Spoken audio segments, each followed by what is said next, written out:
So now for outward stroke, we can calculate the velocity maximum as equals to 2s omega by phi 0. In this case, s is nothing but the displacement of the follower. So in this case, we are going to substitute 2 into s as 30 mm. Now we are assuming the omega as 30 radians per second. So we may be given with the value of n, and let us given it in the rpm. So we have to convert this n into the omega by using the 2 pi n by 60. So n is given in the rpm, so we are going to get the omega in the radians per second. Now based on the value of n, we can get the omega, right? So let us find out the value of omega. So we are assuming here the n is given as 200 rpm. So based on it, we can get the value of omega by substituting the value of n as 200 in the relation of this omega. So from the calculations, we can get that omega is 20.94 radians per second. It is very much necessary to submit the units or write down the units here. Now, so the value of omega that we get it here, we are substituting the equation of velocity maximum for the cycloidal motion. So here we are substituting that 20.94, and the stroke of the outward is 120. So we need to convert that into the radians while calculation. Okay, so this will give us the value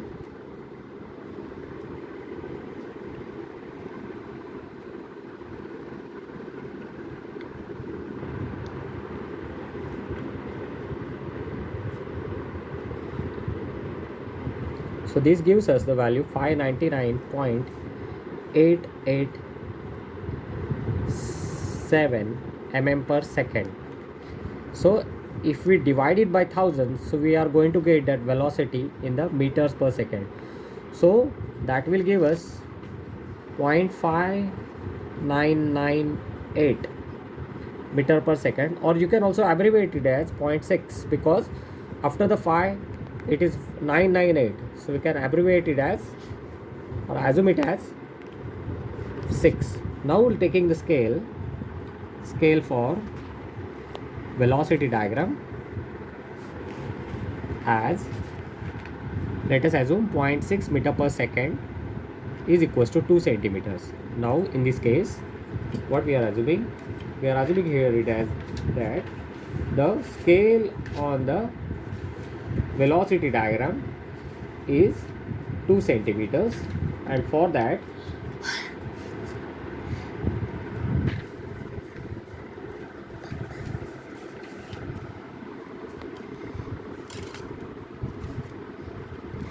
we will pass it a line from the middle towards the bottom side, right?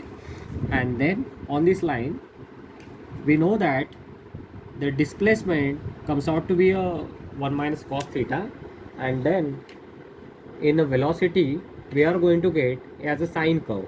So here we take the 2 centimeter in this case, right? Write down this v max is equals to 0.6 meter per second, and I draw it with a smooth curve by following a sine curve like this.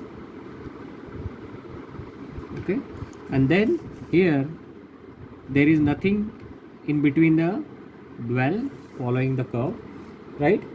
Now let us complete the acceleration here. So acceleration for this, so what we are going to do, we are going to square the 2, we are going to square the omega, and we are going to square this outward stroke, and we are keeping the s as it is. So the equation will come out to be as omega square divided by phi o square. So by substituting this, we will get 4 into 30 into 20.94 square divided by 120 into pi by 180 square. Okay, so we will get it as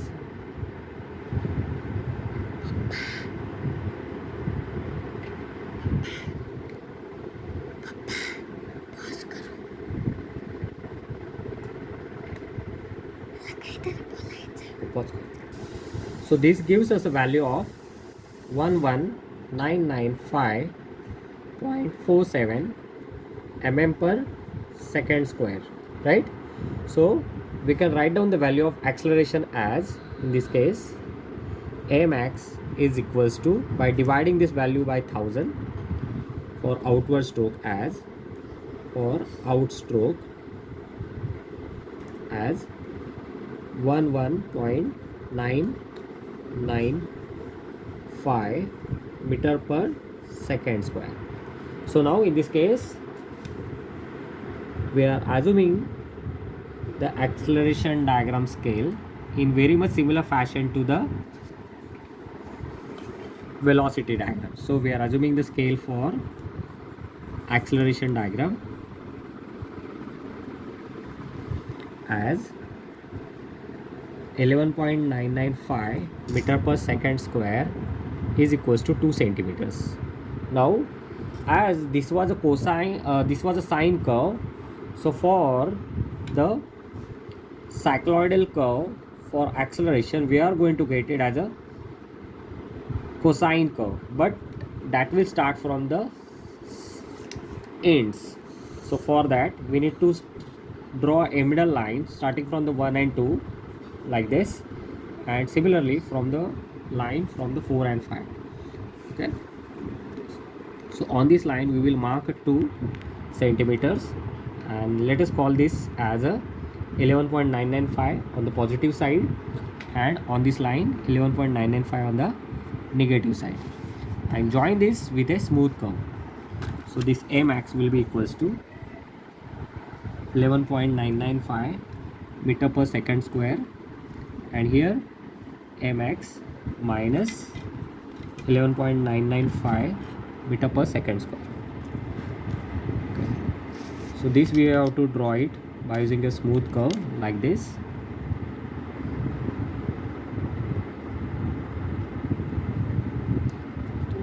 Okay, so this point will be a max. This is on the minus side. Okay, now for the jerk diagram, what we need to do,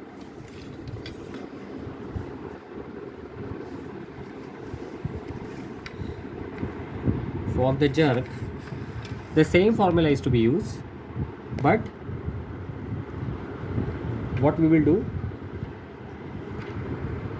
we will cube the term and we need to introduce a